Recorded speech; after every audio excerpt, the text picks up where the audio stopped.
Kiddy parents, bayi yang menangis itu biasa.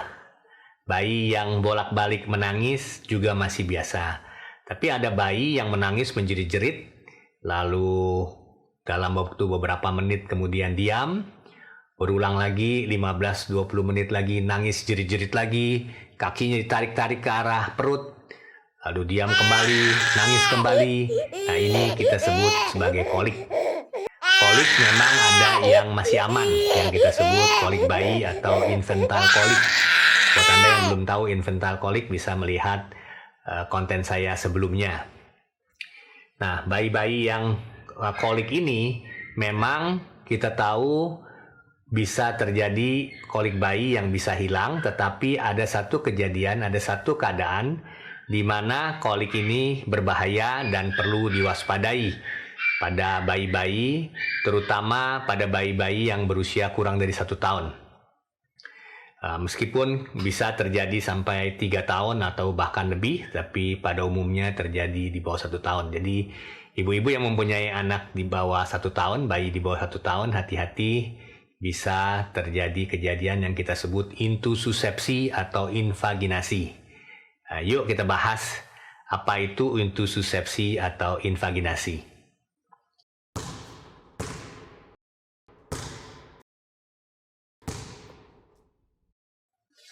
Kiddy parents, kita lanjutkan.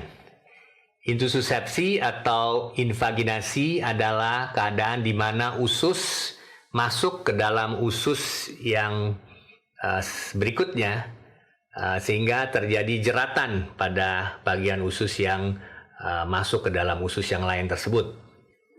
Keadaan ini disebut invaginasi atau intussusepsi dan dapat menyebabkan jeratan yang makin lama makin kuat dan menyebabkan pembengkakan, dan akibatnya pembuluh darah dan pembuluh limfe akan terjepit, menyebabkan peradangan hebat, daerah tersebut menjadi kekurangan oksigen, dan bisa terjadi kerusakan jaringan yang menyebabkan kalau lebih lanjut akan terjadi perdarahan atau bahkan kebocoran usus yang menyebabkan seluruh dinding perut, seluruh rongga abdomen, rongga perut itu menjadi meregang, radang, dan dapat mengancam jiwa atau kehidupan bayi yang terkena invaginasi tersebut.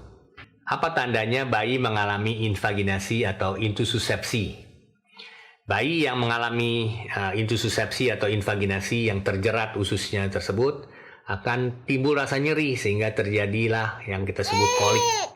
Kolik itu nyeri hebat, lalu hilang, beberapa menit hilang, lalu kemudian sakit lagi, 15-20 menit, 10-20 menit dia sakit lagi, menjerit-jerit lagi, lalu hilang lagi. Pada saat dia hilang, betul-betul hilang, tidak ada gejala apa-apa, tapi kemudian dia menjerit-jerit lagi, dan bila dia terjadi terus-terusan, bisa terjadi muntah. Dan kenapa muntah? Karena usus yang terjerat itu akan menyebabkan halangan, akan menyebabkan tersumbat obstruksi sehingga terjadi muntah, dan juga bisa menimbulkan perut yang celong, dan karena lebih lanjut akan bisa timbul perdarahan pada buang air besar disertai dengan lendir-lendir atau gel seperti jelly yang kita sebut current jelly stool.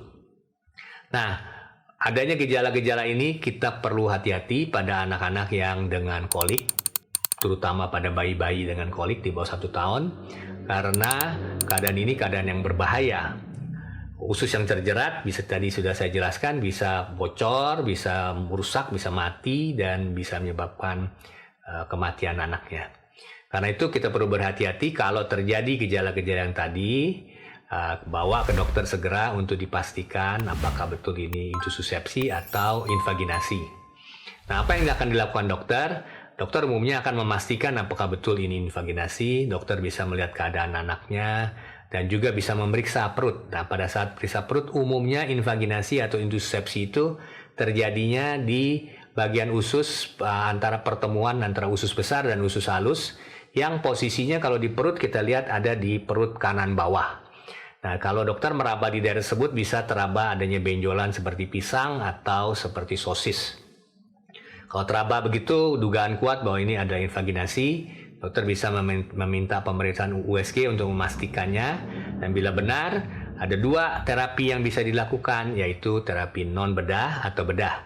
Pada kota-kota besar yang persiapan cukup dengan kebutuhan alat-alat yang cukup, maka bisa dilakukan intervensi atau pengobatan non-bedah, yaitu dengan cara memasukkan zat kontras melalui anus, didorong pelan-pelan, atau juga bisa udara dimasukkan supaya mendorong bagian yang tadinya tersumbat itu bisa kedorong keluar lagi, bagian yang terjepit itu bisa lepas dengan cara mendorong cairan atau mendorong udara untuk bisa melepaskannya. Tapi bila gagal, ada modalitas kedua, yaitu dengan operasi, atau tempat-tempat yang tidak memiliki fasilitas untuk melakukan tindakan yang pertama bisa langsung ke tindakan kedua dengan operasi.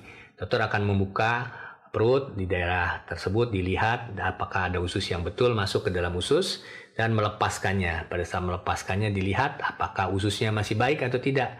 Kalau masih baik, masih hidup, vital, ya masih seperti umumnya usus yang bagus, usus itu cukup dilepaskan dan selesai, ditutup kembali. Tetapi bila ada kerusakan ususnya menjadi lebih kehitaman dan kelihatan mati, maka dokter akan memotong bagian usus yang mati tersebut dan menyambung bagian sehat dengan sehat dan merawat kemudian sesudahnya. Saya kira ini informasi untuk kiddie parents agar berhati-hati bila mempunyai bayi dengan tanda-tanda, 1, dia kolik, ya, dari berulang-ulang hilang timbul, apalagi ada muntah dan ada buang air besar berdarah dan seperti ada jelinya.